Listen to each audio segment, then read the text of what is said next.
Welcome back to Pod Save the World. I'm Tommy Vitor. I'm Ben Rhodes. Ben, earlier this morning I talked to Nish and Coco from Pod Save the UK.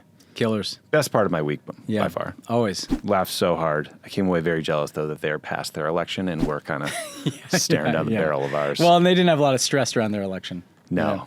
Turns out a 13-year incumbent.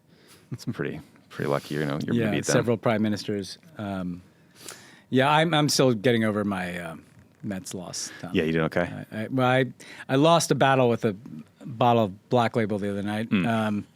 But it reminded me that being a Mets fan is it's preparation for life, right? It doesn't always work out. You just got to roll with it. I'm wearing my Patriots shirt today. I know. I'm impressed. Here's why: if you're going to rep the colors when they're good, you got to rep them when they suck. I admire it. And I did apologize to Nish and Coco for the Patriots-Jaguars games over the weekend. I know. Was terrible. But it also could be perceived as a shot at the British Empire. That's my hope. Yeah. Yeah, I want to remind them. That's good. We're still here. Well done. We're still proud. Despite how things appear in this country, we're still proud Americans. Damn right. We got a great show today. We are going to talk about the many ways that foreign policy has become part of the presidential campaign, from Ukraine to Gaza to speculation about personnel to weird Saudi state-run media interviews that Trump is doing, to the name Cheney being invoked on the campaign trail. This is complementary to the election series that you're doing that's dropping on Saturdays. Ooh, yes. Good segue here. Thank you. We've got a great episode on China coming up. We've done Gaza, we've done Ukraine. Next up, we're looking at the conflict with China, the competition with China, what Trump would do, what Harris would do. We look at the economic competition, we look at the geopolitical competition, and then we go deep on Taiwan. Taiwan piece is really important, actually, because it reminds you of the stakes of the election itself, right? And Ryan Haas, pretty sober guy, points out that a Trump presidency could.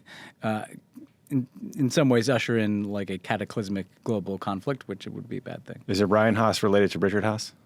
No, he's from the other, the better-looking Haas's. So there's two R Haas's in foreign policy circles? Yeah, there are. Excellent. Good to know. I'm learning. So yeah, that China piece is going to be this weekend on Saturday. Ben and I are going to do some of the more hackish, fun stuff with lots of clips today. Yes. And then we're also going to talk about the death of Yahya Sinwar in Gaza, the Hamas leader. That feels like it happened like 2 months ago. 100 years ago. Yeah, you and I said to you this morning, did we cover that yet? We didn't cover it yet. Like, no. Yeah. We'll talk about the famine gripping northern Gaza, the constant escalation of the war in Lebanon, and we're also going to talk about why Vladimir Putin is hosting a major summit near Moscow. You got all these countries, including Chinese President Xi Jinping, visiting Russia, and what it says about Russia's standing in the world years after the invasion of Ukraine. We're also going to cover Russian efforts to influence a critical vote in Moldova and how some C-list celebrities on Cameo were involved. Very fun. And then finally, we're going to cover some surprising allegations made by Canadian Prime Minister Justin Trudeau about right-wing, media figures. We'll talk about the power blackouts in Cuba and a hell of a pizza place with a twist. You'll learn more about this. This is a fun show. This is a fun show.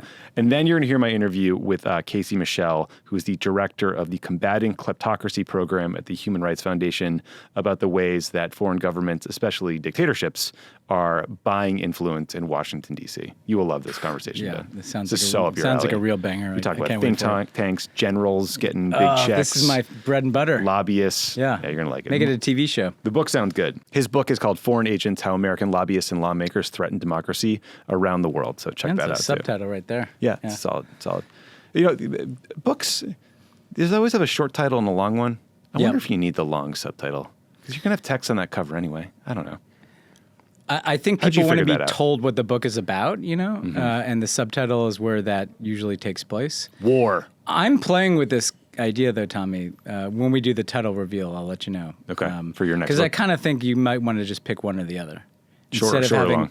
Yeah, short, or, just do the subtitle as the title or do the short title, That's what I'm wrestling with right now. We'll debate it offline, but yeah, I'm excited for this reveal. All right, Ben. Well, so let's start by talking about foreign policy on the campaign trail. Arguably the most glaringly obvious difference between the two candidates, Harris and Trump, is probably Ukraine. I remember Trump was impeached over trying to get Ukrainian President Volodymyr Zelensky to dig up dirt in Joe Biden. That happened. Hard to remember. The thing that happened. Did you see the CIA analyst who was the original whistleblower did a long on background or anonymous interview with the Washington Post over the weekend about what that experience was like and how scary it was. It was interesting to revisit. But now, fast forward to today, Trump says if he's president, he's going to end the war immediately, presumably by making Zelensky surrender and give up, a fifth of the country to the Russians. Harris would continue Biden's policy of sending arms to Ukraine and rallying NATO to the defense of Ukraine. However, Trump recently took things a step further during an interview with a podcaster named Patrick Bet David. Let's listen to a clip. I think Zelensky is one of the greatest salesmen I've ever seen. Every time he comes in, we give him $100 billion. Who else got that kind of money in history? There's never been. Mm. And that doesn't mean I don't want to help him, because I feel very badly for those people. But he should never have let that war start. That war's a loser. So he's blaming Zelensky for the war there, Ben? Does that seems like the takeaway, right? Yes. I mean, he evidently could have stopped the war from starting. Who knew? At a minimum, who knew that Zelensky had the capacity to do that? Just capitulate, I guess. And then, a few weeks back, though, just to the politics in the U.S., you and I were debating whether Harris should go on offense on this issue and whether she should go to, say, Polish communities or Ukrainian communities in Pennsylvania just to talk to them about the stakes and try to message this. Since then, I don't know if you saw this, there's been some depressing reporting. The Washington Post had a piece out this week that found Ukrainian voters in Pennsylvania were more split than you would expect between Trump and Harris. This was anecdotal. It was not a survey of like the 200,000 Ukrainian voters in PA, but they thought it was like a 40-60 split, because some of them liked Trump's strongman image. Some just cared about like domestic issues and low gas prices and were not worried about foreign policy. There were some people I read about who like didn't love the Zelensky visit or the signing of the weapons. So it was incredibly exasperating. Like a pretty obvious distinction that should cut one way or the other seemed, I don't know, it was more nebulous than you'd think. But what do you make of this clip we just heard of Trump just blaming Zelensky and the politics of this? Well, first of all, Trump has long had this antipathy to the Ukrainians. You remember that he seemed to believe, or wanted to believe, that it was actually the Ukrainians who had interfered in the 2016 election on behalf of Hillary Clinton. He had the theory about the DNC server. I'm trying to go back several conspiracy theories. The Hillary Clinton had a server in Ukraine or something. Then he leans on Zelensky for this dirt. The common thread here is he seems to want to take Putin's side. And whatever the Putin narrative is, seems to be the one that he grasps onto. I don't think you can for a minute think that he's going to provide any kind of enduring support for the Ukrainians. I think the most important thing, though, is when you strip all this down, and even all of the context of who interfered in the election and what does he think about Putin, what is clear is that he doesn't care at all about the stakes involved in that war. That essentially, let's remember why this matters. It matters because obviously Ukrainians are being killed, and it's a horrific event for Ukrainians. It also matters because you have an authoritarian state, a dictatorship in Russia, trying to invade and take over or determine the future of a democracy. And so part of what's at stake here is the future of democracy in the world, the future of European security. If Putin can prevail in Ukraine, Georgia, Moldova, other former Soviet republics may be next. There could even be a war in Europe. And that context is completely missing from anything Trump ever says about it. And so it's not just the kind of, what team are you on? Do you like the Ukrainians or the Russians? It's also just the kind of absence of an understanding of the consequences, the stakes involved there.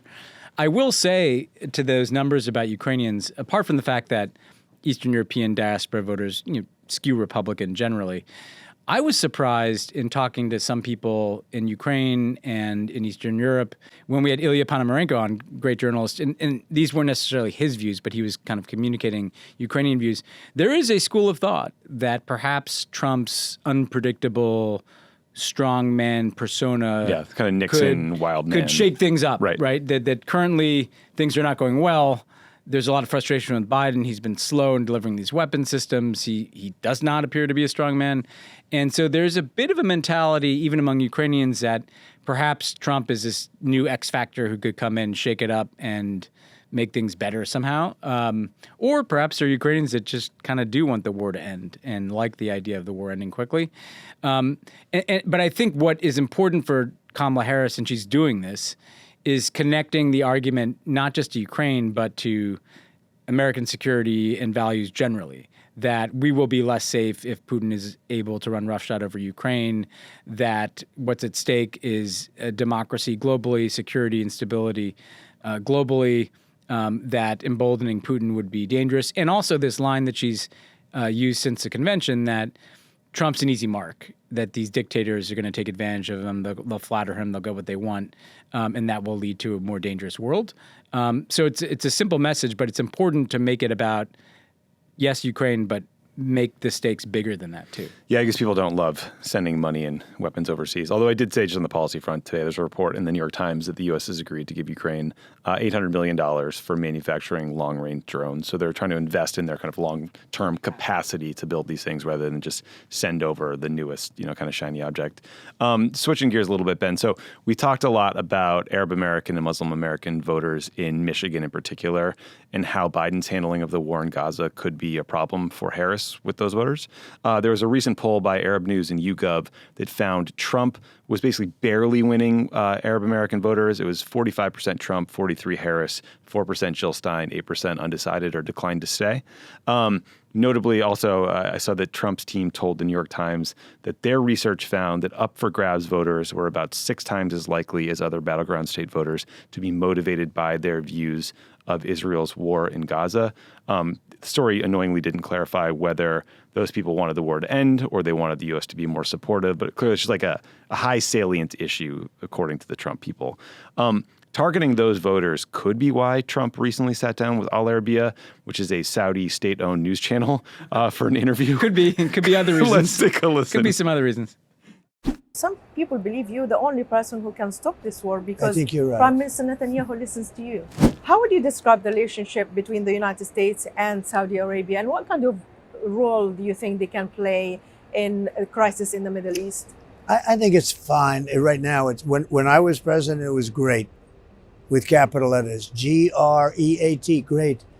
And so much respect for the king, so much respect for Mohammed, who's doing so great. I mean, he's really a visionary. He's done things that nobody else would have even thought about. His very long city that he's building, he's really doing something. He's a great guy. And he's respected all over the world. I want to end on a personal note. Yes. You're going to become a grandfather soon. Congratulations Yes, thank again. you very much. That's right. And your grandchild is going to be half Arab or Lebanese. That's true. I'm So happy how do you about feel that. about that? I'm happy about it. Thank you very so much, Mr. Thank you President. very much. Thank And you. say hello to my friend. I will. Usually you're at like a beer league game before you see softballs getting lobbed like that. Also weird to include the little love fest with MBS at the end, like say hello to my buddy Mohammed. I assume Mohammed bin Salman, the crown prince. Okay, what do you make of this? I mean, judging by your laughing, I think I know the answer. Why is he doing this? Is he actually targeting Arab American voters with this interview? Are we just sucking up to the Saudi crown prince Mohammed bin Salman? What do you make of this? I think he's just sucking up to Mohammed bin Salman. I did too, I think yeah. he's trying to get his ducks in a row. Could MBS do anything that is helpful or unhelpful in the next couple of weeks, right after the election? He's plowed billions of dollars into Jared's, piggy bank as well. I told myself I wasn't going to do it, Tommy, but I'm going to do it. The long city point, I don't know if he's still on an Arnold Palmer kick. Oh, yeah. Right. Big swinging city. It's that city's quite a package. Yeah. But I think that, first of all, that's kind of hilarious because the long city, for those of you who don't follow this as closely as Tommy and I do, MBS is trying to build some very long city in the desert. It's called The Line. I think it's like 150 meters. Kilometers long. And it's vastly... let's just say behind schedule and over budget. It's a joke. So it's not exactly the thing I would pick out if I was looking to praise him, but I guess Trump is a real estate guy. But I love how he describes MBS, like he's a local official in the acknowledgments, doing a hell of a job there, the prince. He's a real visionary, But I think he's trying to get the band back together, the guys he liked. It's MBS, it's Putin, it's Netanyahu. Those are Trump's guys. And it is kind of funny that in the last 2 weeks of a campaign, when you're doing your closing argument, he's going on Al Arabiya. But, the thing about Al Arabiya is it generally reflects, obviously, the editorial preferences of MBS and, to some extent, the Emiratis. Right. It's based in the Emirates.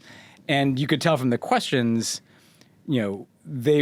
they definitely wanted this to be a soft interview. So he also probably knew beforehand, this will be a nice platform. You can say whatever you want. And I do think it's a bank shot to Arab voters in this country. Hey, look, I've got a Lebanese grandkid. I'm going to end the war. And so he worked in some messaging there. You can see he's going after, in his own micro-targeting way, the voters that he thinks are still up for grabs. Yeah, not a bad use of 15 minutes necessarily from a messaging perspective. I agree with you. I think it's just sucking up to MBS. Zero conversation about the political constraints that Bibi Netanyahu would still be under were Trump to be elected. He's going to still have a super right-wing cabinet that won't let him end the war quickly. Clearly everyone, Netanyahu was a clear preference for Trump, but it doesn't mean that Trump's going to be able to tell him what to do. It's going to be the same kind of situation. That raises another question, right? Which is, let's say it is true that essentially there was some back channel communication from, let's just say a Gulf Arab government in the Trump campaign. Hey, do this interview. They may be trying to butter him up. They want the war to end, I think, in Saudi Arabia. They have no love for Hamas or Hezbollah, but this is a mess in the region. They're nervous about it. We talked about this last week. This may be part of their effort to try to curry favor with Trump, to think that perhaps they can persuade him to use some leverage on Netanyahu.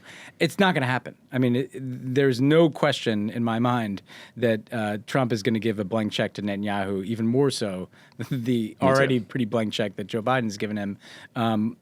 So I don't know that it's going to work, but that may be what they're trying to do. A lot of these leaders, you keep reading about all of these leaders who are calling Trump, who are meeting with Trump, hedging furiously against the possibility of a Trump victory. I think that's part of the backdrop to this too. Yeah, absolutely.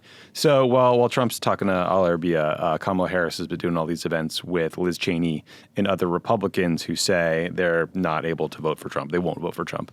She's also been highlighting comments from Mark Milley, the former chairman of the Joint Chiefs, and other Republicans and other sort of senior military leaders who say Trump is an authoritarian threat to democracy. Blueprints, which is a Democratic polling organization, says they recently found that the most effective closing argument against Trump are, quote, those that emphasize his lack of support from his former cabinet and numerous Republicans. So it sounds like this message has been effective in some circles. However, it can be a double-edged sword with progressives who understandably despise Dick Cheney, blame him for the Iraq War and lots of other things, and worry about what Liz Cheney's presence in the kind of inner circle with Kamala Harris on the campaign trail, at least, might say about her future cabinet choices. The Daily Show's Jon Stewart appears to be one of those people with concern. Here's a clip from Stewart's conversation with VP nominee Tim Walz. I think Liz Cheney and Dick Cheney give permission to those folks who want to find a reason to do the right thing. It doesn't mean they agree with us. We're not going to take their foreign policy decisions and discussions, and implement those. We're going to take their promise? Yes, promise. Great response there from Stewart. So Ben, I actually, we talked about this on PSA on Monday. I get the thinking behind these events. I think they're probably smart given who, the David Plouffes of the world say they are targeting. They think there's a bunch of sort of soft Republican voters out there, especially Republican women who hate Trump, who don't like what he's done in terms of abortion access, and believe that seeing someone like Liz Cheney on stage with Kamala Harris says to them, okay, there is a place for me in this coalition. Do you want to make, whether real or straw man, the kind of opposite case that it could harm Harris? I'll make the opposite case. We've gone back and forth on this. Look, and I'll posit by saying, if she can create that permission structure and if that can tip the scales in suburban Pennsylvania, then they did the right thing. I do think there are several risks. Number one, if you're already a voter concerned about Gaza and you're trying to kind of convince yourself that Trump would be worse and we should go with Kamala despite kind of disgust over the Biden policy in Gaza, the presence of Liz Cheney just doesn't help that that permission structure, the permission structure of the lesser of two evils. And actually, I'm glad Tim Walz said that because, Kamala Harris has talked about putting a Republican in her cabinet, and the most prominent Republican who's with her is Liz Cheney, and Liz Cheney would not want a domestic cabinet agency. So if Liz Cheney did have a foreign policy role, that would be a big fucking problem. That would be a big deal. And let's be honest, we're all hoping that what Kamala Harris meant was like Department of Transportation. Yeah, like a good Ray LaHood kind of thing. Yeah, exactly. So then the second thing, which is not an electoral concern, and the third one is an electoral concern. The second thing is this kind of continued evasion of accountability for the Cheneys. Yeah. I mean, Dick Cheney is responsible, and Liz Cheney was a ferocious, backer of her father's foreign policy for the. And she was at the State Department. At the State Department, literally the most catastrophic thing that has been done in American foreign policy, certainly in the 21st century, and probably going way back further than that. And every time they're seen as these credentials, you're kind of saying you're helping them out of giving them a get out of jail free card, and you're kind of renormalizing the Cheneys as these mainstream figures. And let's not forget, they beat the shit out of Barack Obama's foreign policy. These are not people that have overlapping views of the world. But this leads me to the third point, which is the one that I think concerns me the most, Tommy. What Trump has done very well, and J.D. Vance does this too, is kind of bait and switch the Democrats into defending the very establishment that people don't like. That's true. And so, we were talking about this earlier, and the point was like, well, low information voters maybe just want to know that there's a Republican that they've heard of that gives them a permission structure to vote for Kamala. Low information voters also, they don't like, wars and globalization and Cheneys and Bushes. And this is a hard thing to poll. It's a hard thing to see in the data. So maybe there's data that says, well, Liz Cheney is a good surrogate and a good validator. But I kind of feel like we keep walking into this trap where we're constantly, as Democrats, defending, capitalism and the military industrial complex and the intelligence community. And now we're lifting up the Cheneys. And it looks like we've become the defenders of this establishment that a lot of people in this country in both parties, including kind of low information voters, think is corrupt and fucked everybody over. And that to me is actually the biggest risk, is that, does association with the name Cheney, does the gains it makes among certain Republicans outweigh the risk of you looking like you are part of an establishment that Trump wants to run against? I have a similar fear, which is kind of prioritizing micro-targeting over macro-messaging. Exactly. The micro-targeting being women who are, slicing and dicing a voter. Suburban Philadelphia white women. Exactly. Versus the obvious takeaway from this election and elections around the world that everyone hates incumbents. Yeah. Everyone hates the status quo. Yeah. And we're like, and I think Kamala Harris stepped in it a bit when on The View she didn't have a great answer about what she would have done differently from Joe Biden. I think she's addressed that and improved that answer going forward. But basically both candidates are trying to run as the change candidate, and Trump is the one who says he'll shake things up, and I think people believe him. I think you're right that, maybe embracing the Cheneys can signal that this will just be the same old shit. Yeah, that this is going to be the same machinery that people are tired of. I mean, certainly, Joe Biden had some comments where he was sort of over the top, effusively praising Dick Cheney, and you're saying, buddy, we don't have to do that. Yeah, we really don't. I mean, that's why I love the Walz answer. It was such a tactical answer. It was just like, you know what? If Liz and Dick can give people some permission structure to do the right thing, that's great. We won't listen to them. And I know Kamala can't say that, but that made me feel better. That made me feel better too. One just aside on Tim Walz. Interestingly, there was this fake video going around social media where there was a man who claimed to be a former student of Tim Walz's saying that Tim Walz abused him in some way, sexually. This video was completely fake. It used the name of a real student from Mankato High School where Walz taught, but it was someone else, which is another man who kind of resembled the actual student in question. So according to Wired, though, they traced the origin of the video. It was Russian. Yes. So this is not a deep fake. It's not AI necessarily. It's seemingly just they found a person who looked enough like this real individual to portray him, but it got 5 million plus views before it was deleted. And there's going to be more of this stuff, right? And it's a reminder that this Russian interference is happening. And, you and I probably didn't run across that in our algorithm, but that doesn't mean that a lot of people aren't going to run across garbage like that in their algorithms in the next couple of weeks. And we should remind listeners that last time around, Twitter and Facebook had different policies. Twitter was marking state-sponsored disinformation campaigns. Elon Musk has removed all those guardrails. So warning, your social media feeds are going to be even more of a dumpster fire than they normally are as the closer we get to the election. I think. Yeah. So to your point on people maybe worrying that Liz Cheney will play some senior role in national security, Politico had a piece speculating on who could be in Harris's foreign policy kind of cabinet. I don't know how they source this. I don't know where this is coming from. It feels a little premature.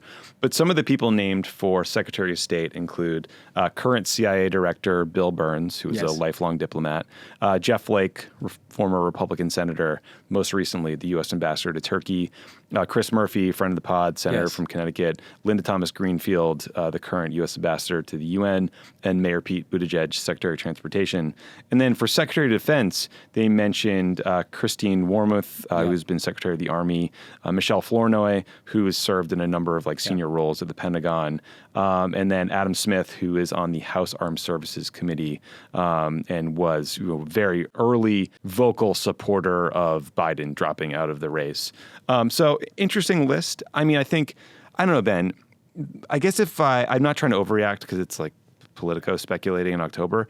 I guess my takeaway was it wasn't a particularly progressive list of names besides any. I guess Murphy's the most progressive name Murphy's on that by list. far the most progressive. I will say, as someone who's in these kind of parlor conversations with people in D.C., that's the kind of list that you hear all around town, all the way out here in L.A. And I think it's guessing. I don't think that we know Johannes Abraham was running the transition. I was texting him today. I was like, every time you try to get out, man, this is they pull you back in. Like this stuff is tightly held. I think this is all forecasting, but I'm going to do it too because why not? It's fun to forecast about. Float away. I think that Bill Burns makes a ton of sense as a potential frontrunner at the State Department, just because, as you and I know, he spent decades at the State Department. The State Department's been hollowed out. It's still trying to come back. The experience he having brings to that someone job. with that experience, the people love him in that building. He'll be on any list. I do think Chris Murphy should be on any list. Certainly the most ideologically aligned with the pod here. So and just someone who's built a lot of relationships around the world. Burns, Murphy make a lot of sense. I think Christine Wormuth.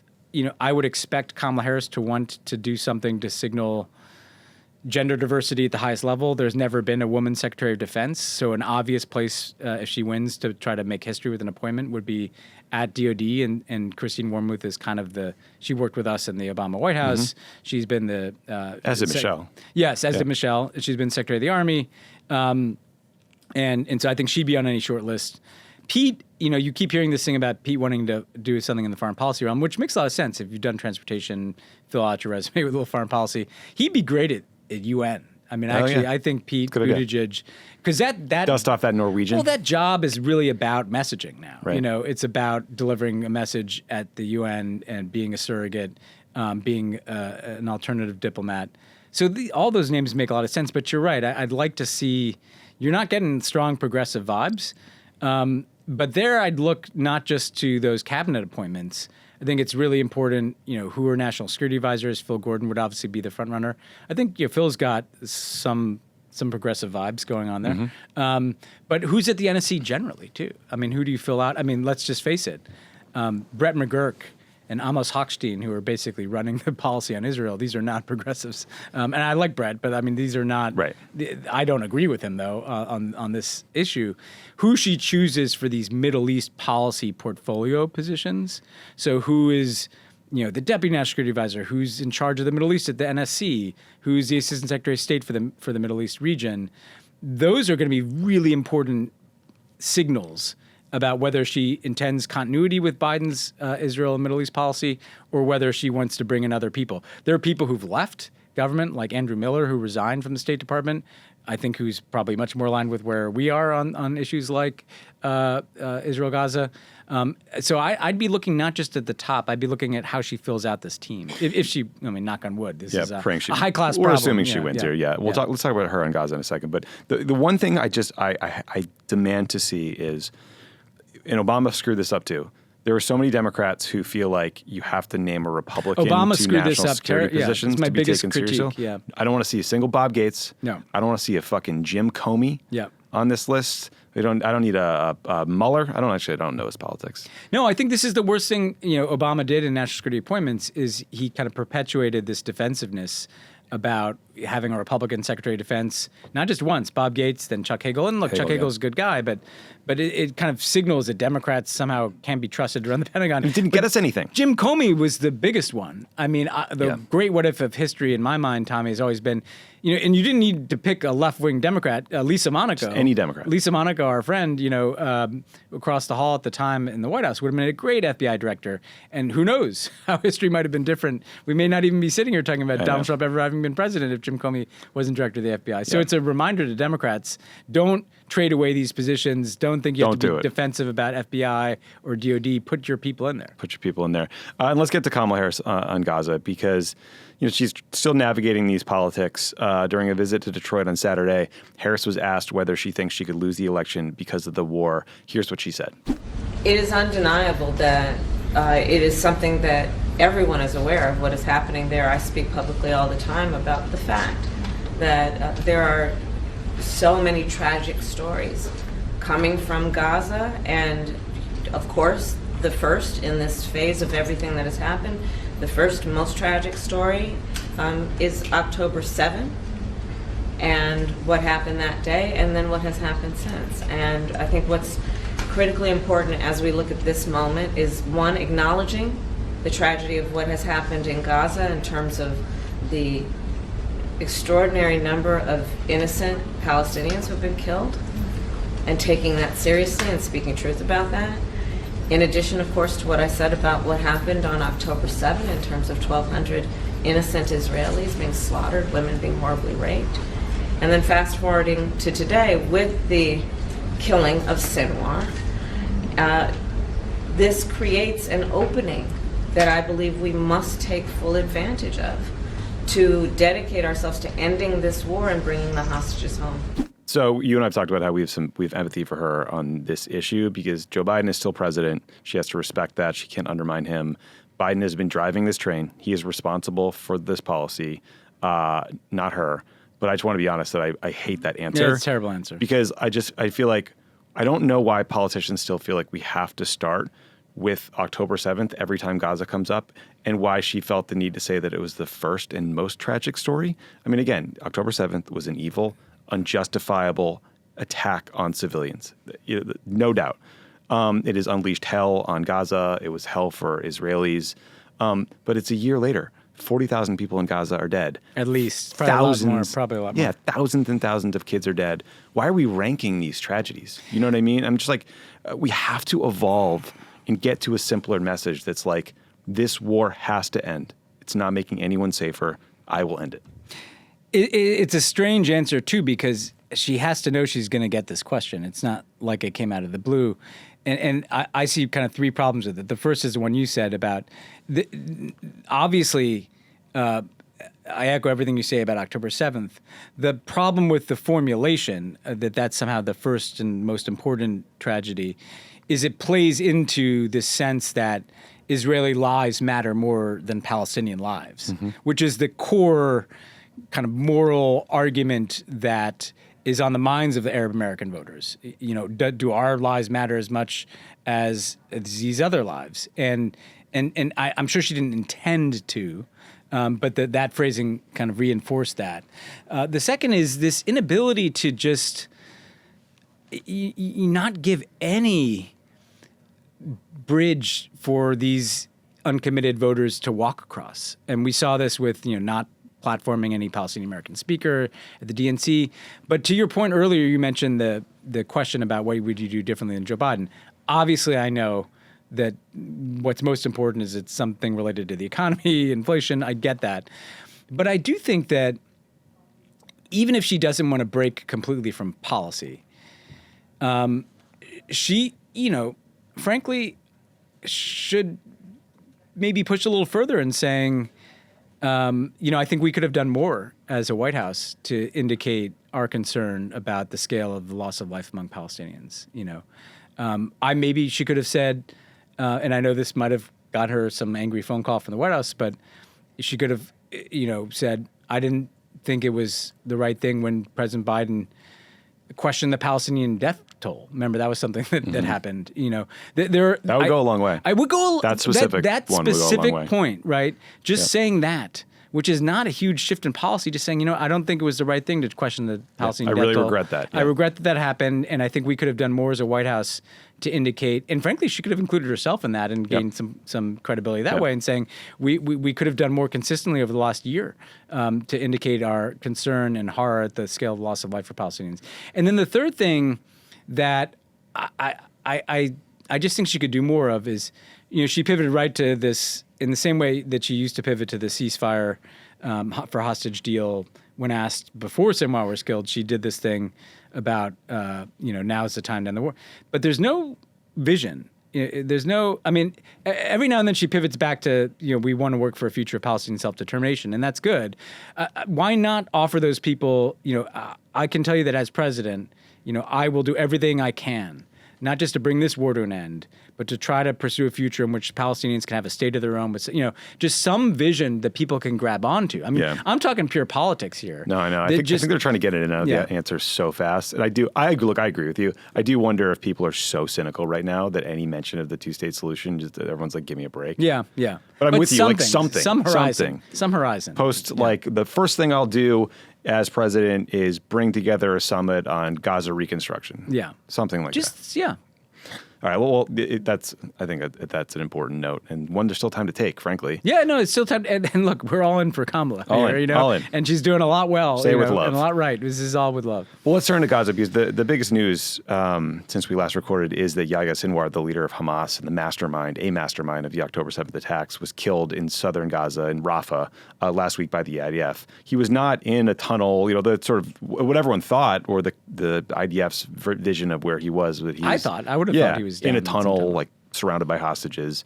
Instead, he was above ground with a small group of fighters, and they basically ran into a group of IDF trainees who engaged them in a firefight and ultimately killed Sinwar. It was only, I think, a day later that the IDF realized that one of the bodies looked like Yahya Sinwar. They sent back photos, they sent back DNA and fingerprints, and they ID'd him. President Biden released a statement that talked in part about coordination between the U.S. Special Operations and intelligence community and the Israelis to locate and track Sinwar. But again, it sounds like they just kind of lucked onto him.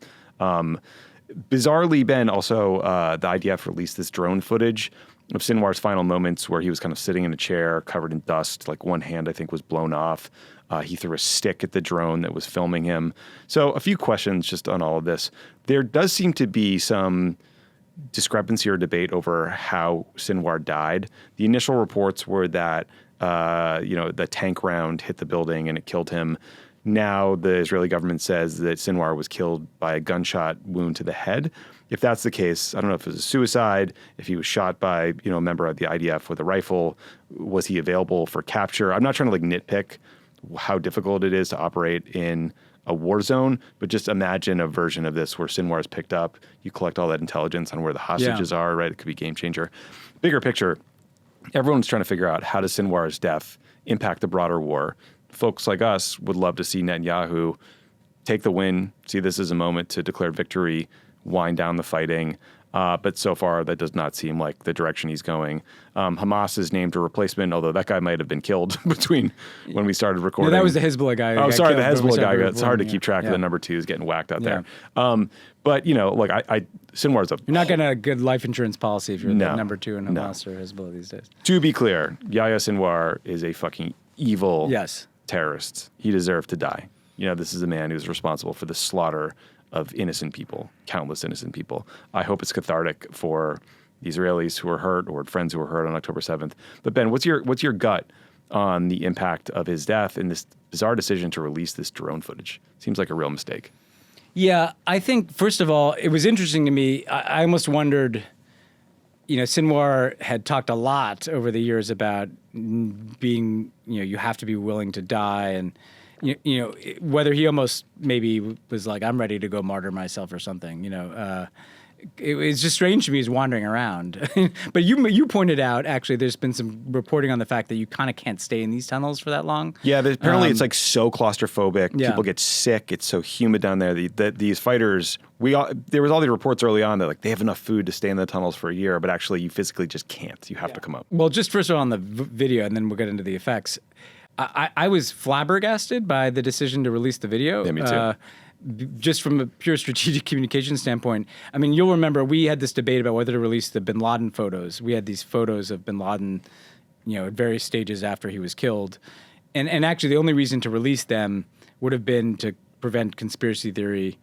President Obama, I still remember, calling us in the Oval Office and saying, look, we don't want to spike the football here and make him a martyr. If you put out pictures, they can become pictures that endure forever, And I do worry that the Israelis kind of walked into this one because they're releasing footage that shows him essentially, fighting as best he can, throwing something at a drone till the end.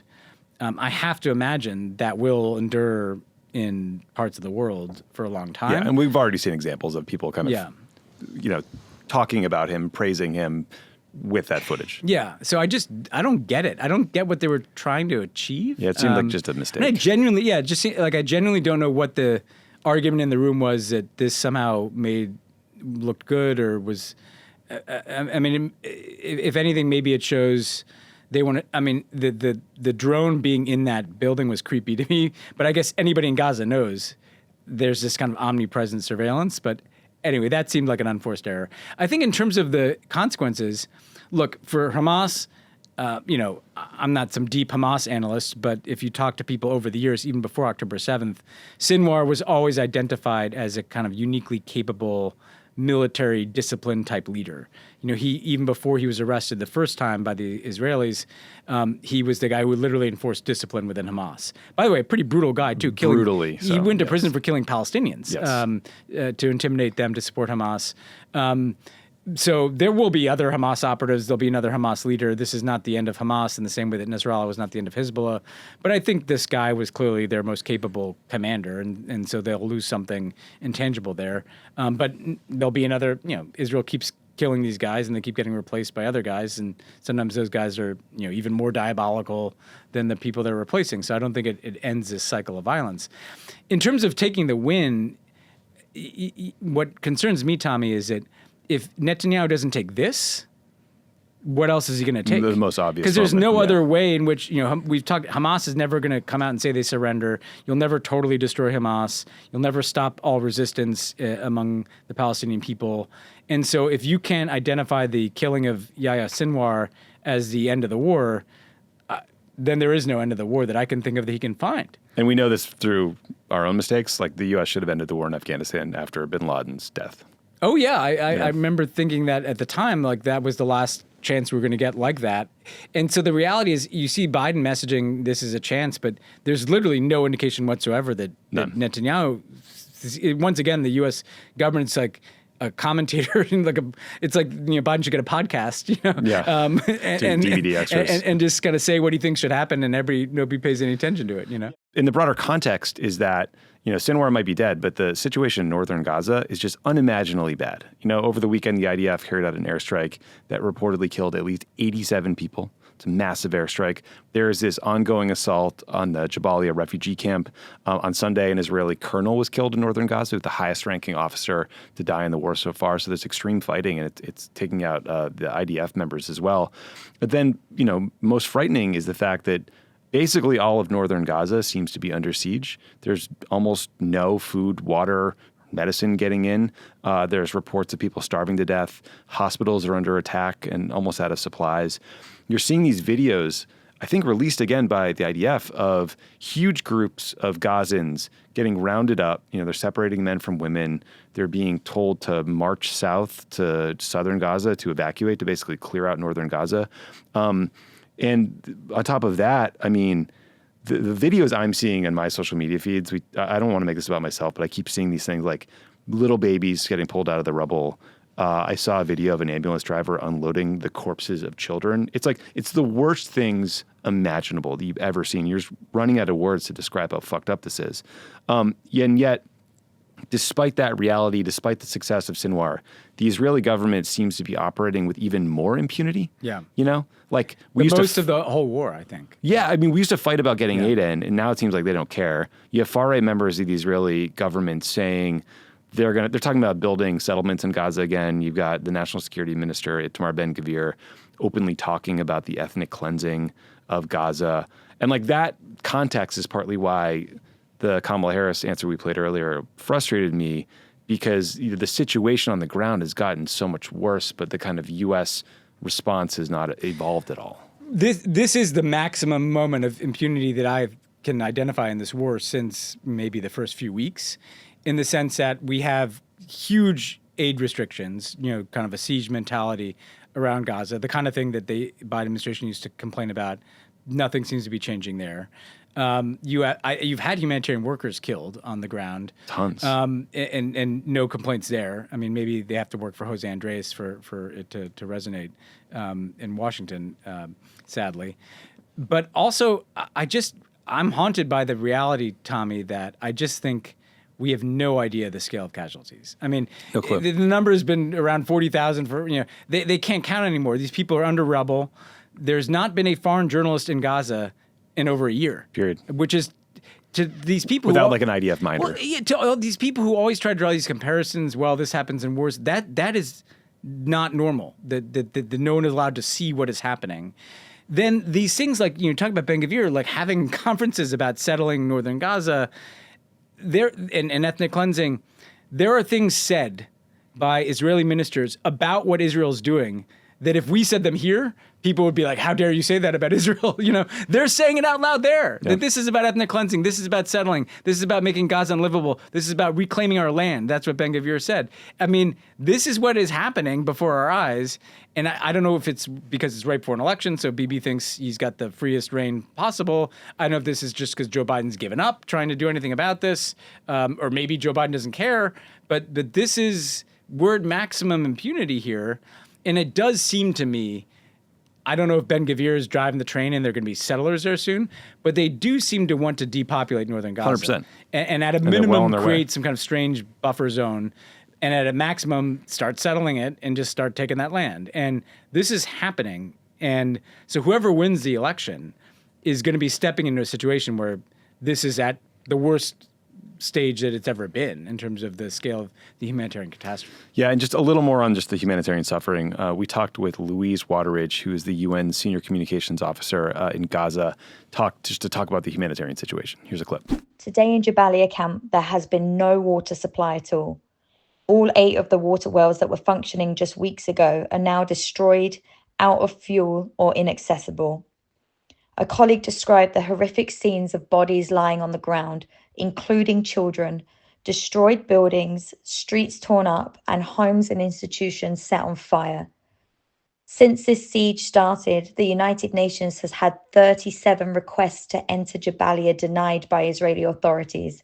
We are not able to reach people with food, with water, or with medicine. And for 5 days straight, the UN has even been denied access to dig people out from under the rubble. Even in the last 24 hours, we're seeing videos of schools in Jabalia set on fire. It literally looks like hell on earth. If the conflict continues to escalate at this scale, it's unclear how long limited food supplies will last. Last night, I received a message from my colleague in Jabalia saying, "No one cares about us anymore. We are awaiting our fate." So about as dire as it gets, Ben. And then I just want to say one more thing. I know we've covered this to some extent, but it bears repeating. Because some people will say, I'm sure you have these conversations sometimes, well, there may be some Hamas guys at that refugee camp. It doesn't fucking matter. Like, if a Hamas guy is standing behind a bunch of kids, that doesn't mean you're allowed to drop a bomb on those kids. We have a Geneva Convention. People got together and decided to make some rules about how war went after World War II because of how badly that went. And you cannot say we have Geneva Conventions and rules that apply around civilian casualties and protection of children and innocents in a refugee camp and then say that, well, that doesn't matter if it's in Gaza. Because people rely on those rules to protect everybody in future wars. Yeah. Those rules are why what Hamas did on October 7th is a war crime. And so if you're saying there's no such thing as a war crime anymore, if somebody I think is a bad guy is surrounded by women and children, I'm allowed to drop a bomb on all those people, then what kind of world are we? We're going back in time. We're turning the clock back to before the Geneva Conventions. Yeah, and unfortunately, things are they're not nearly as bad in Lebanon, but they're moving quickly towards that direction. Same idea, like, yeah. Things are horrific in Gaza, and they're getting worse in Lebanon. I mean, the IDF has now started targeting Hezbollah-affiliated banks and NGOs in Lebanon, in what they say is an effort to cut off Hezbollah's financing for the war. A couple weeks back, we were talking about how there's a financial crisis in, I think 2020 it started in Lebanon that led all the traditional banks to collapse, and people were forced to turn to these kind of shadow banking entities, and now those are literally being blown up. A few hours ago, the IDF flattened an 11-story residential building in Beirut. It's not clear why. The IDF accused Beirut's Al-Sahel hospital of storing Hezbollah cash beneath it, and then they're sort of like tweeting at journalists telling them to go find it or check it out. There's also bombing sort of inside the grounds of these hospitals. And so, Biden, dispatched Tony Blinken to Israel to try to, restart ceasefire talks in Gaza. He also sent his advisor on Israel and Hezbollah, Amos Hochstein, to Beirut, where Hochstein said the war has escalated out of control, but it doesn't seem like the Israeli government cares. And they're just kind of plowing away because, it's countless airstrike after airstrike, and then Israeli ground forces are slowly fighting their way into the country. And there's literally no diplomatic off-ramp at all. No. None. And the U.S. government is describing these as like limited incursions. But the thing is, if you can blow up an apartment building because there's some cash underneath it, it's the same point I was making about Gaza. What message does that send about the value of the human life that is in that building versus like you're blowing up some money? I mean, we've lost all sight of humanity here. Yeah, and just final thing on this. We've all been waiting for weeks now to see how the Israelis might respond to the Iranian ballistic missile attack, 3-4 weeks ago now. U.S. intelligence has apparently been watching very closely to see what might happen too, because incredibly, again, 2 top secret Pentagon documents about Israeli preparations for a strike leaked out onto social media. They were both produced on October 16th by the Pentagon's National Geospatial Intelligence Agency. One of the documents covered like IDF preparations of bombs and moving munitions around in their drones. And the second is about stuff the Israeli Air Force is doing to prepare for a strike. All of it is top secret. Again, just shocking that this leaked out. I mean, the FBI is looking into it. I guess this was Five Eyes information, so it could have gone to one of our partner countries, the UK, Canada, New Zealand, et cetera. But they're an October 16th document leaking out on the internet like the same day is remarkable. That is something's going on there. Someone's trying to influence the course of events if it happens that fast. Big time. Yeah. Big time. Okay, so we'll move on to a few more things, Ben. So Russia's hosting a meeting of the BRICS countries this week. BRICS stands for Brazil, Russia, India, and China. This year, the group's expanding to include Egypt, Ethiopia, Iran, and the UAE. So they represent about 41% of the world's population and 37% of global GDP. The BRICS, originally, they kind of wanted to counter U.S. economic domination, create an alternative to the dollar as the world's reserve currency. But I think the group has evolved to generally just push back on what the West is up to. One big topic this year, though, will be an idea around a BRICS payment system to help countries like Russia evade U.S. sanctions. Putin couldn't make it to last year's summit in South Africa because he was worried about getting arrested by the International Criminal Court. This year, he's hosting it. Look, you hear a lot about how Russia is isolated because of the war in Ukraine. No. But what does it say when you have Xi Jinping and all these other countries and leaders basically visiting Moscow to it just confirms that Putin is basically isolated from the U.S. and Europe and a handful of like-minded countries, but the rest of the world is not isolating him at all. One of the underappreciated failures of the response to the war in Ukraine is the fact that these sanctions are just not really having much of an impact at all on the Russian economy. They're just finding other ways to evade it, to trade. And look, I don't think that that's a failure of sanctions enforcement. I just think what we continue to learn time and again is that sanctions don't work. That they're this magic elixir in Washington that somehow we can hermetically seal some country as large as Russia by weaponizing the dollar, and clearly it doesn't work. And countries have figured out how to work around it. And I think the main point, Tommy, beyond just the spotlighting of the fact that the rest of the world isn't coming along with our view on Ukraine, is this question of the dollar. I think it's a live issue. that we have so overused sanctions that the dollar is the reserve currency, right? The idea that trades around the world are most securely done through the U.S. dollar that's backed by the U.S. military. That there is a parallel system emerging here, and it doesn't mean that the dollar will stop being the reserve currency tomorrow, but it does mean that, in particular, that these tools that we have like sanctions, they really don't work. And when you add crypto into this, there's all kinds of other ways in which we're heading into a world in which, we our capacity to think that we can pull levers and make countries to do things because of the dollar, those days are gone. Yeah. Well, and speaking of Russian influence, if they were ever here, by the way. Right. Speaking of the Russian influence globally, Moldova had a really important, country-defining vote over the weekend where they were voting on whether to enshrine a commitment to eventually joining the European Union into their constitution or not. And the results were very close. 50.4% voted in favor of the EU, 49.6% voted against it. For those who don't know, Moldova is a small former Soviet country between Romania and Ukraine. Economically, it's been struggling. It's got a population of about 2.5 million people, and that's been shrinking because of emigration. Moldova is led by a pro-Western president named Maia Sandu, who is also up for election on Sunday. She came in first, but is going to be heading to a runoff against a pro-Russia candidate on November 3rd. But she called the referendum an unfair fight, saying on Twitter, quote, "Moldova has faced an unprecedented assault on our country's freedom and democracy, both today and in recent months. Criminal groups working with foreign forces hostile to our national interests have attacked our country with tens of millions of euros, lies, and propaganda, using the most disgraceful means to keep our nation trapped in uncertainty and instability," end quote.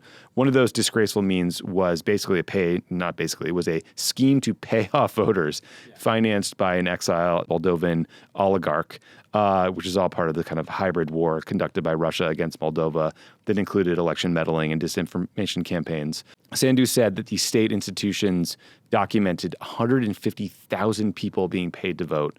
A poll from last month showed 62% of the country wanted to join the EU. So either that polling was way off or the Russian efforts to fuss with the election were pretty effective.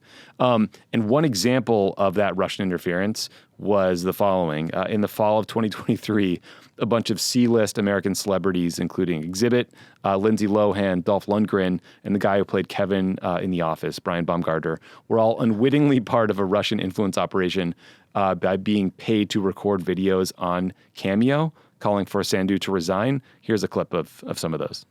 A message for Sandu. Hi, Sandu. It's Lindsay Lohan. Hello, Sandu. Sandu. Hi. Roberts coming to you from Paramount Studios. Sandu. Eric Roberts here. Sandu. Aloha. Mark Dacascos here. Hello, Sandu.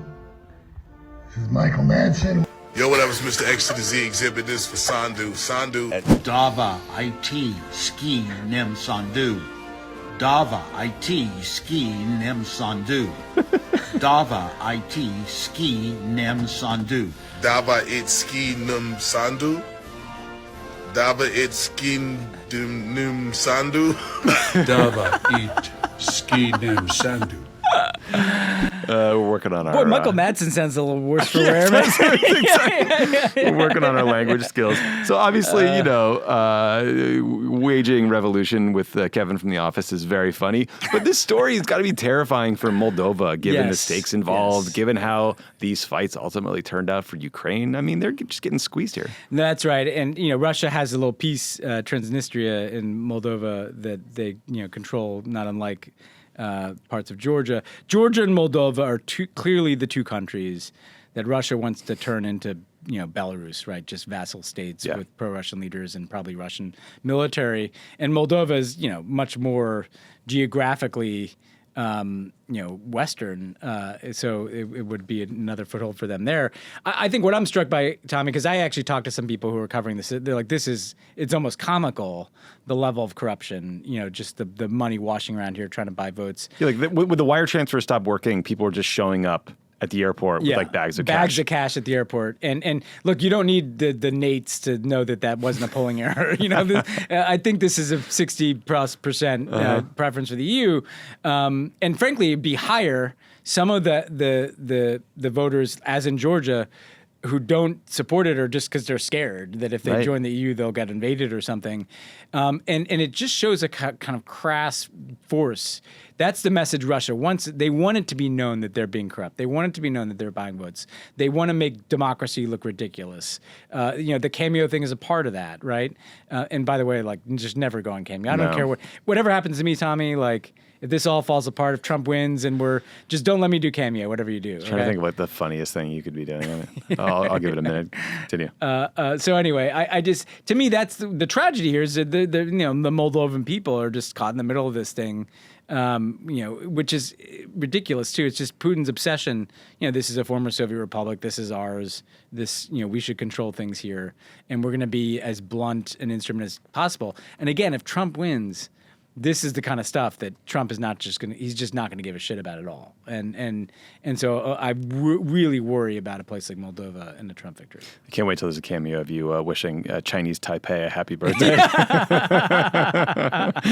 This is spelled differently. Yeah, the FT quoted an official who estimated that Russia spent about $100 million on this Moldova election. So Which basically, is nothing. it It's did a an drop Elon in a Musk. bucket. That's all it is. But meanwhile, it is the BRICS summit. We have actually, empathized a bit or understood the perspective of some of these global South countries, like South Africa, India, et cetera, that Gaza exposes our hypocrisy and that therefore they don't like to be lectured about Ukraine. But you know what? Like, this is a fucking thug that you're showing up and kissing the ring in Russia. And, sure, you can call us hypocrites all you want and be right about that. We say one thing about Ukraine and another thing about Gaza. But this is the kind of shit that this guy's doing in small countries. And actually, these small countries in the global South should remember that because he doesn't value your sovereignty or your humanity. And interestingly, Putin might get upstaged at his own summit based on the interaction between Xi Jinping and Narendra Modi of India, because they've been dealing with these kind of flashpoints on their border in the Himalayas. And it sounds like they cut some sort of agreement right beforehand about how to settle them. So I think a lot of watchers or China watchers are looking to see if they will, shake hands and have a little love fest. Those guys are the leaders of ultimately more important countries, other than the fact that Russia has tens of thousands of nuclear weapons. Yeah. A couple more quick things before we get to the interview. So first, last week, Canadian Prime Minister Justin Trudeau made some pretty explosive claims when he said that former Fox News host Tucker Carlson and right-wing kind of manosphere podcast douche / author Jordan Peterson were being paid by RT. I thought you were going to say Aaron Rodgers. No, the Russian state-owned media company. The context was a hearing about remember in 2022, all the angry French truckers who basically drove to Ottawa and parked for 3 weeks because they didn't want to take vaccines. So here's the full quote from Trudeau. Quote, "We've recently seen that RT is currently funding bloggers and other YouTube personalities of the right, such as Jordan Peterson, other names that are well known, Tucker Carlson as well, in order to amplify messages that are destabilizing democracies." Peterson denied the claim. He's threatened to sue. Tucker has previously denied allegations of shilling for Russia, especially when he went over there and was loving on their metro and the grocery store. But I don't think he's commented on this story. We did recently learn that RT paid $10 million to some of the biggest dipshits in conservative media to get them to make really bad propaganda. So anything is possible. But this is just really odd. And there's been no I like that Trudeau's just, I know, like YOLO he's having Trudeau? some political, yeah, exactly. It's kind of YOLO Trudeau, right? Last week we were talking about, him obviously calling out what the Indian government was doing there.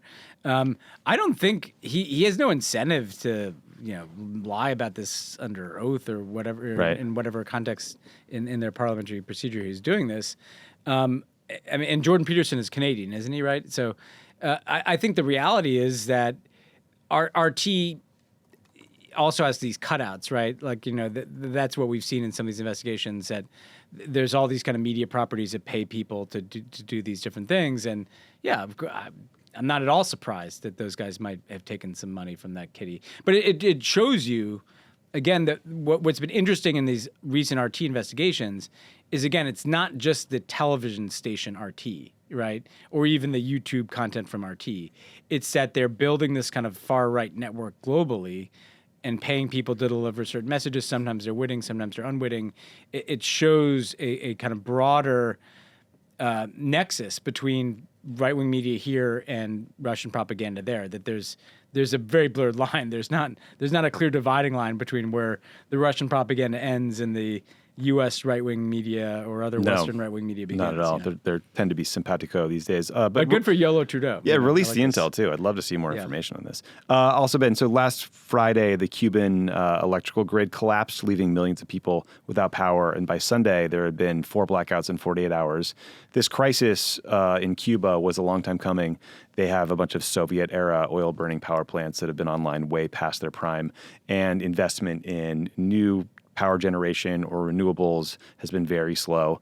Compounding the problem is that Cuba runs on a deficit of about 80,000 barrels of oil a day, a gap that has traditionally been filled by imports from Venezuela and to a lesser extent Mexico and Russia. But Venezuela cut its exports to Cuba, forcing the government to ration what oil it has, the Cuban government that is. I think Venezuela was exporting more oil and gas because the U.S. relaxed sanctions, right? Yes, yeah. So anyway, it's been this perfect storm compounded by an actual hurricane that battered the eastern end of Cuba at the end of the weekend. So Ben, I think this is awful. Awful for the people of Cuba, awful for anyone who's trying to live their life. Imagine you're in a hospital, the power goes out, right? It's just horrendous.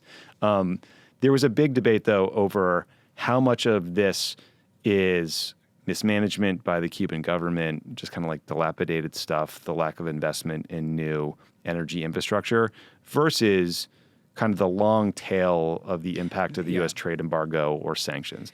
How do you kind of disaggregate it? I come down very firmly on the sanction side here. And this is not to absolve the Cuban government. It is a sclerotic, communist, inept institution when it comes to a lot of things. But the reality is they are under the strictest possible embargo from the United States. And this is a place where the sanctions work because it's such a small market that nobody has an incentive. There's plenty of incentive for people to work around sanctions to buy Russian oil. Yeah, the Indian government's going to buy a ton of Russian oil because it's cheap. Yeah, when we were trying to relax the embargo in the Obama years, we couldn't get anybody to invest in Cuba because they just didn't trust that their investments wouldn't get caught in some transition through the dollar.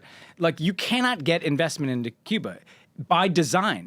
It is U.S. government policy to prevent anybody from investing in Cuba. The reason they drive old cars there is not because they like old cars. It's because they can't get new ones. And so we are doing this to Cuba, right? It doesn't mean that there's nothing that the Cuban government's doing wrong. It just means that that U.S. policy is strangling this island and has been for a long time. And the intent of U.S. policy is to deny any inputs, any investment into their economy that could do things like fix a power grid. And what I worry about is, we relax these sanctions, Trump put them back on, and then dialed them up. And then Joe Biden kept them there. Yeah. Joe Biden has kept this in place. Make no mistake. This is a Trump-Biden policy in Cuba. And what I worry about here is, even if you say, well, Ben, I hate the communist government, where this is headed, if we collapse that government, if this is the kind of chaos of like blackouts and hurricanes wiping everything out, we're going to turn this into Haiti. This isn't going to be like it becomes a Miami democracy tomorrow. Like, we're creating a failed state, and that is not only a humanitarian catastrophe. It's just a disaster. It's causing migration to this country. So I hope, again, if Kamala Harris wins, this is an area where just a tiny bit of adjustment in the policy can make life a lot better for people on the nice edge of poverty, or not on the nice edge. They're in poverty in Cuba. Yeah, well said. And I definitely an area where she should have a lot of space to work. And please, make a change. But win first. Finally, Ben, over in Dusseldorf, Germany, citizens are mourning the loss of item number 40 from the menu of a local pizza parlor. So pizza number 40 was very special. Did it have unique toppings? We don't really know. Was it tasty? Again, no idea. But it did come with a special treat, which was a side of cocaine tucked under the pie. Didn't see that one coming. Apparently, food inspectors noticed something was up back in March and tipped off narcotics investigators, who clocked that number 40 was very, very popular, and that was not flour. When officers went to question the owner of the restaurant, I guess he threw a full bag of Coke out the window. Unfortunately for him, the cops were outside the window, and they caught the bag. And so they put him in jail for a couple days. He got released. He resumed selling filing number 40, which allowed the investigators to trace the supply and bust a drug ring in West Germany. But Ben, you know what the best part about buying a pizza with a side of cocaine is? You have a pizza left over because you're probably not going to be very hungry for that thing. Yeah, you should take that home for your hangover. It's basically a diet. It's kind of a hangover thing. You get the Coke and you take that home, and when you stop throwing up the next day, you're gonna have the Coke. What an incredible story! I'd like to see the ingenuity there. What if you accidentally get the number 40? How did that never happen? Well, yeah. Maybe it did. I mean, Cocaine Bear. Yeah. Some high school party was amped. Some high school party got super amped, man. Okay. Well, that was fun. We went long, but we're going to take a quick break, and then you're going to hear my interview with Casey Michel about kleptocracy in Washington and how foreign governments are corrupting ours with huge amounts of money. So stick around for that. Before we take a break, I just want to let you guys know that the entire season of Empire City, the untold origin story of the NYPD, is finally out. It has been named one of Vulture's best podcasts of 2024, and it's an official Tribeca selection. Empire City takes you through the pivotal moments in the NYPD's history that shaped modern policing, including how the police got militarized, what happened when New York City cops started policing abortion, and the first ever investigation into police corruption. You can binge all episodes now by following Empire City wherever you get your podcasts, and enjoy ad-free listening by joining Wondery Plus in the Wondery app or on Apple Podcasts. Our guest today is Casey Michel, the Director of Combating Kleptocracy Program at the Human Rights Foundation. That's a very cool title, by the way. His book is Foreign Agents: How American Lobbyists and Lawmakers Threaten Democracy Around the World. Casey, great to see you. Tommy, thanks for having me. This is a fantastic book. And I just want to start at the beginning, because I imagine when people hear about, a foreign country trying to influence policy in Washington, I imagine they think about an embassy, an ambassador, maybe a consulate in a major city like Los Angeles. That's where, the foreign ministry employees work. They seek out meetings at the White House or State Department. There's sometimes a military attaché. Sometimes there's an intelligence arm to coordinate with the government. But as you've reported on, these countries are also spending millions and millions of dollars on lobbyists and lobbying. Why? What can those hired guns do that your ambassador can't? Yeah, that's a great question. And look, at this point, here we are talking in the middle of 2024. This is now a multi-billion-dollar industry that a lot of folks haven't paid any attention to until very, very recently right here in the United States. Because you're exactly right, Tommy. I think a lot of folks do think for country-to-country, government-to-government relations, folks do and should be relying on diplomatic channels.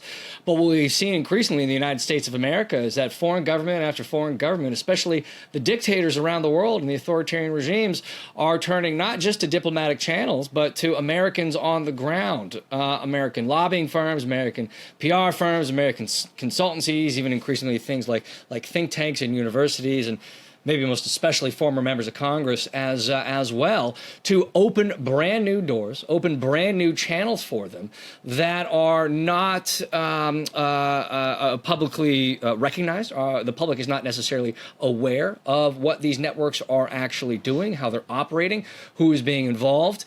Because at the end of the day, what these foreign governments have realized is that all too often, these Americans that are part of the American foreign lobbying industry all have a price that these foreign governments, and especially these foreign dictators who have effectively bottomless pockets, are more than willing to meet. And for really pennies on the dollar, for some of the most despotic, kleptocratic regimes around the world, they can buy whichever lobbying firm they want. They can buy whichever PR firm, law firm, consultancy, or again, as I mentioned a moment ago, even former members of Congress. Heck, even current members of Congress, as we saw most recently with figures like Bob Menendez. This has been going on for years, and it now is a multi-billion-dollar industry in Washington and around the country. One category I think I didn't hear you mention, and I'm curious if that was just because there's so many people to grease these days and it's hard to keep track of all of them, or if you view it differently, is former four-star generals who might get paid to consult or maybe just come and do a speech someplace. How do you view them? 100%. There is a section toward the end of the book on former generals, former military officers and military officials. And this is really a brand new element of the foreign lobbying complex in and of itself. You know, the book details the broader history of the industry going all the way back to the 1930s when Mussolini's regime and the Soviets in Moscow, and especially the Nazis in Berlin, found allies on the ground in Washington that ended up building up the first iterations of the foreign lobbying industry. And we saw year after year, decade after decade, this industry grow and expand and bring in new elements. But it really isn't until the last few years that, as you just mentioned, it is former members, senior members of the American military that are retiring or taking sabbaticals or hiatuses, and not, you know, going off and writing their memoirs or going off and acting as professors at Army or Navy or whatever it might be, but instead signing up as active lobbyists and consultancies for other governments elsewhere. And again, these aren't the treaty allies, the democratic allies of the United States. The country that's really pioneered this, the regime that has really pioneered this, is the United Arab Emirates in the Persian Gulf. Again, a very anti-democratic, very authoritarian regime, but pocketing hundreds of former American military officers. We still don't know much about those contracts. We still don't know much about what those former military officers are doing, but they are absolutely one of the newest prongs of this industry itself. I wanted to go a little ways back, not fully back to the 1930s, although that part is fascinating. But I didn't realize until reading your stuff that Bob Dole was a real trailblazer when it comes to taking foreign money. How did he lead the charge here? Yeah, Bob Dole, again, for a lot of folks who remember Bob Dole, they think of his 1996 presidential campaign when he lost to Bill Clinton. You know, they think of his long and storied career in the Senate. You know, he's really stint on The Real World. Well, sure, and there were maybe some Viagra commercials tossed in there as well that folks may remember. But what I think a lot of folks either have forgotten or didn't know in the first place, and certainly I wasn't that aware until I put this book together, is that when Bob Dole retired in the late 90s and early 2000s, you know, again, he didn't go off to his estate or some whatever professorship or sinecure somewhere. He ended up signing up as a foreign lobbyist, as quite literally and legally a foreign agent. He used his stature and his reputation in Washington to sell that to the highest bidders abroad. Again, he's not working on behalf of American clients or whoever it might be in the United States of America. He ended up working with a number of American democratic allies, places like Taiwan, places like Kosovo, but he also worked with some very authoritarian regimes in places like the Democratic Republic of Congo, and then most notoriously for him and most damagingly for the rest of us, he also acted as the go-to lobbyist for one of the most notorious Russian oligarchs, a guy named Oleg Deripaska, who was then and remains to this day one of Vladimir Putin's key allies. Bob Dole was his man in Washington, really providing an anchor for Russian influence operations, trying to get Deripaska and his influence network spread around the United States of America. And then, of course, Dole is making millions of dollars from these arrangements. But I will say, just as a final thing, Dole is still this kind of revered figure, kind of a throwback to bipartisanship in Washington. And I think, and I've said this elsewhere, I think a lot of folks in Washington looked at him and said, look, if someone like Bob Dole can be a foreign agent, be a foreign lobbyist, and get paid this much money, then why can't the rest of us as well? Well, I think that's such an interesting and important point, because I think there's a lot of, and I've done it myself, like kind of what happened to shame? How did that stop being a motivator in U.S. politics, especially in the Trump era where it's sort of anything goes, no lie is too great, it doesn't matter, there's no such thing as a scandal anymore. But, one of the ways that we, the United States, were supposed to deal with, manage, maybe curtail foreign influence and foreign lobbying is through asking people to register as foreign agents under a law called FARA. Judging by your book and your writing, you don't think it's been the most effective law. Can you explain why? Sure. So this FARA is shorthand for, that's the acronym for the Foreign Agents Registration Act, which is where the book Foreign Agents gets its title. This is a piece of legislation that goes, again, all the way back to the 1930s when folks in Congress realized that Mussolini's regime and the Soviets and the Nazis were targeting Americans across the country and using these lobbyists on the ground to do their bidding and open doors for the fascists and for the communists, the totalitarian regimes of the era. And their response was passing this, what is on paper a very progressive, a very pro-transparency piece of legislation, again, called the Foreign Agents Registration Act. It doesn't make any of this illegal. It doesn't ban any foreign lobbying. But what the legislators thought, and again, this is a very quaint notion, given that we're talking, here we are shortly before the election. This idea that if we can bring transparency to this sector, if we can shine a light on who these lobbyists are, who they're representing and what they're doing, if we can require them to disclose that information, then we, the American public, can shame them into no longer working with whether it's the Nazis or Mussolini or the Soviets or whatever authoritarian or totalitarian regime is out there. Again, this was the theory of the case. This is why they require now all foreign lobbyists to disclose what they're doing to the Department of Justice, which then shares that information with us. It has proven itself, that notion of shame preventing this, it has proven itself a failure time and again. We don't have enough time in the day to list all of the examples of all the authoritarian regimes that are feasting on all of these lobbyists in Washington and elsewhere around the country. Look, it still has its advantages. I wouldn't have been able to write the book with all of these, without all the transparency, without all of the filings that are available to any American who has a computer. You can go on the Department of Justice website, but there are plenty of shortcomings that we still absolutely need to do something about. And you also write about how, I mean, again, there's just so much money awash through Washington.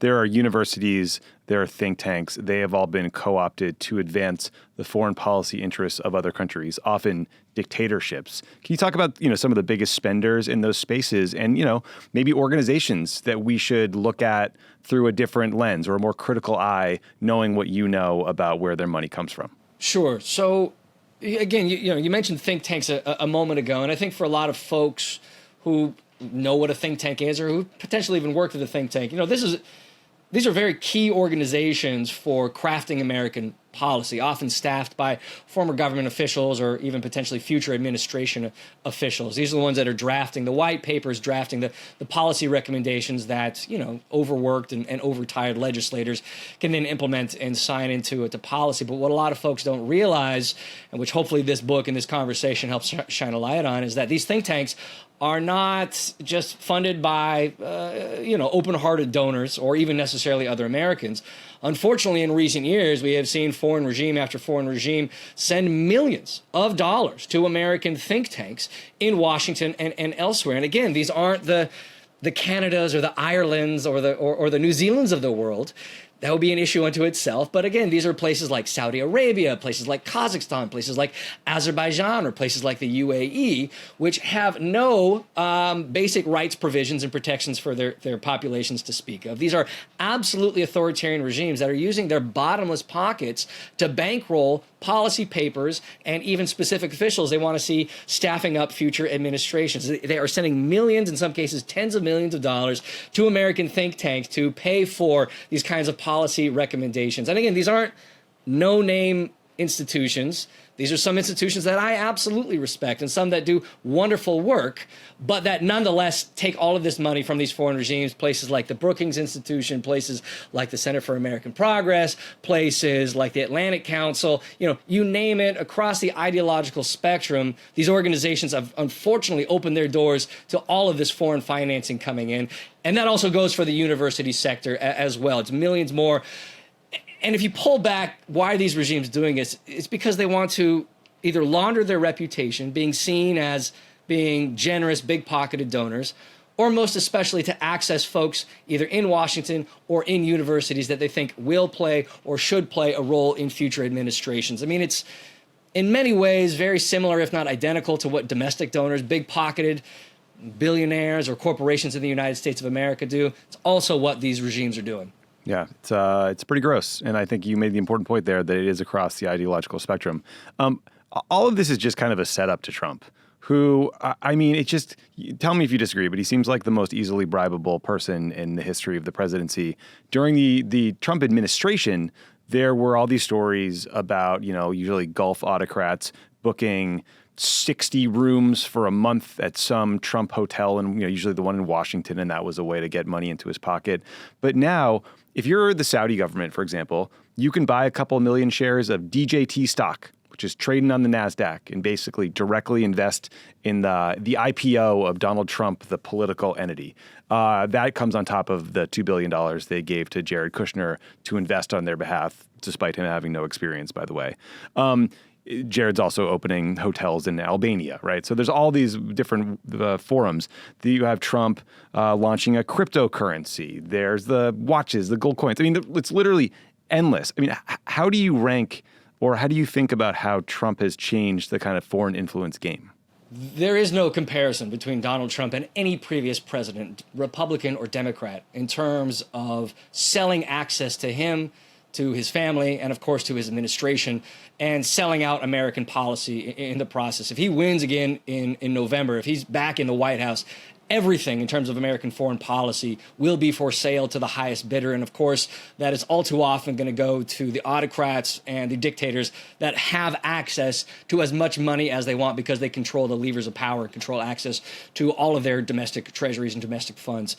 You know, you could go through the laundry list of countries that we saw in the first Trump administration that took full advantage of that, whether it's the Saudis or the Qataris, whether it's the Algerians or the Kuwaitis, whether it's the Malaysians or, of course, the Russians and the Chinese as well. I mean, it is a laundry list of regimes, of related oligarchic proxies that bankrolled either the Trump organization or Trump properties or Trump investments, to say nothing of all those others that were in Trump's orbit, his inner circle, Jared Kushner, Tom Barrack, Paul Manafort, all of those that opened the doors to foreign access and foreign benefactors along the way as well. I mean, this is just a long-winded way of me saying there is no one in American history like Donald Trump. He is an absolute threat to any remaining sanctity, any remaining really domestic oversight of American foreign policy at the end of the day.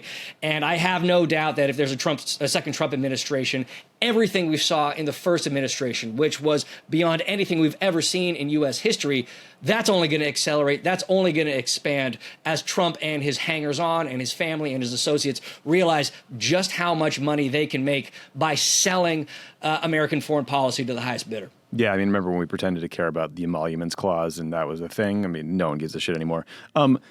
Look, Democrats have not been great on this. You mentioned Bob Menendez with his gold bars, but also the Biden administration, I think, campaigned on combating foreign influence, but then the record in office has been pretty lackluster so far. Why is that? And what do you what can we do? This sounds so egregious. It sounds so offensive to literally anyone to imagine a foreign country buying influence in the U.S. It feels like there's got to be some sort of legislative fix, right? Yes, there are. I'll touch on those in a moment, but just to highlight what you just said, this is absolutely a cross-partisan, bipartisan issue. The reason it has taken so long to tackle so many of these networks is because it's unfortunately not just Republicans, not just Trump, that have been opening the doors to these foreign influence networks through all of these different mechanisms of hidden financial sources and illicit financial streams. We mentioned Bob Menendez a moment ago, one of the longstanding and up until very recently leading Democrats in the Senate, recently convicted acting as an agent for the Egyptian government. We have an ongoing case out of the House of Representatives. Henry Cuellar, another Democrat out of the state of Texas, accused of acting as a foreign agent for the government of Azerbaijan. And look, I'm talking to you today from beautiful New York City, where our dear beloved mayor, Eric Adams, also a Democrat, recently indicted for soliciting and accepting effectively bribes from a foreign national, a foreign official in the country of Turkey. I mean, these are a cheap date too. Like an upgrade on a plane, buddy. You get some points, man. Like, what are we doing? Look, I don't want to ever advise these guys, but I think some of them are selling themselves a little cheap, Eric Adams included.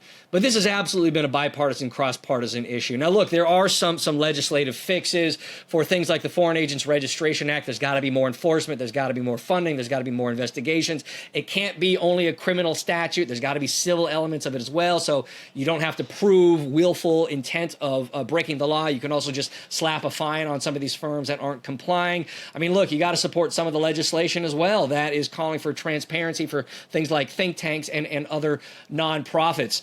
When Joe Biden was a candidate, he ran quite literally in his campaign plan on banning foreign lobbying. That was always going to be an uphill climb, but he's had his hands full, and he doesn't seem like he's making much progress on that whatsoever. I will say the good news, and I don't want to sound like too much of a partisan here, but I've been working in the foreign influence, foreign lobbying space for a while now, and I will say I've never, thankfully, seen Kamala Harris's name pop up in any of these networks, which is absolutely a breath of fresh air, given how deep-seated and, again, cross-partisan so many of these networks are. So hopefully, if she is elected, that'll be something of a fresh start, and we can see renewed momentum on tackling some of these issues.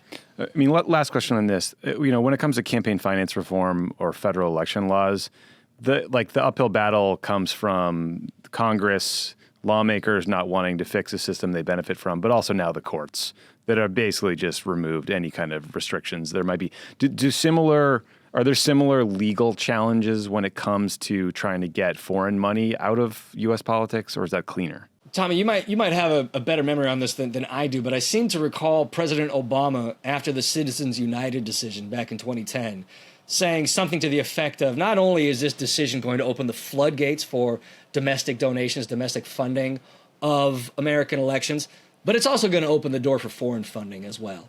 And I think it's taken a little bit of time, but I think he's absolutely been proven correct on that. These are not isolated spaces. These are not isolated spheres where you can disentangle concerns about domestic donations, domestic funding, deep-pocketed corporations in the United States, or, of course, billionaires, folks like Elon Musk. And then, on the other hand, foreign regimes that have access to just as much, if not more money. There's absolutely an overlap. There's absolutely an enmeshing of the personnel, of the policy outcomes, and, of course, the implications for the rest of us. Our democracy has been, or elements of our democracy have been for sale for some time, and it is increasingly evident that foreign regimes around the world have not only realized that, but continue to take advantage of that and spread the good word for them that they can buy any firm, they can buy, it seems, any politician that they'd want. And unfortunately, we haven't seen nearly as much progress as we need to in terms of patching up some of these policies.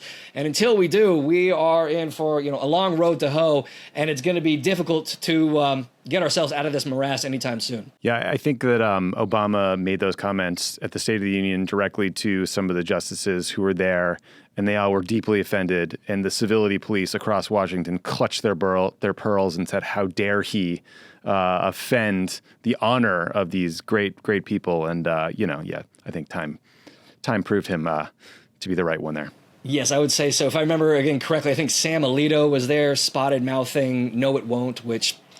Look, let that be the latest disagreement I have with his policies. Yeah, not my favorite guy. Casey, again, the book is Foreign Agents, How American Lobbyists and Lawmakers Threaten Democracy Around the World. This is so interesting. I think, and we just covered the tip of the iceberg, so everyone should check out the book. It's also just so important because I think so much of the policing of speech around certain issues, especially in the Middle East, happens from think tanks and papers and the FDDs of the world to sort of tell you what you can and cannot say. That's another sort of right-wing hawkish think tank that's always trying to get us to bomb Iran. So thank you for digging into this. I know it'd be a lot easier for you to go sit at Brookings and get paid by the UAE rather than go after them, but this is important work. Yeah, thanks so much, Tommy. And who knows, maybe I'll be there someday after democratic reforms in the UAE, but I'm not going to hold my breath anytime soon. Fingers crossed. Well, thank you again. Thanks, Tommy. Thanks again to Casey Michel for doing the show, and talk to you guys next week.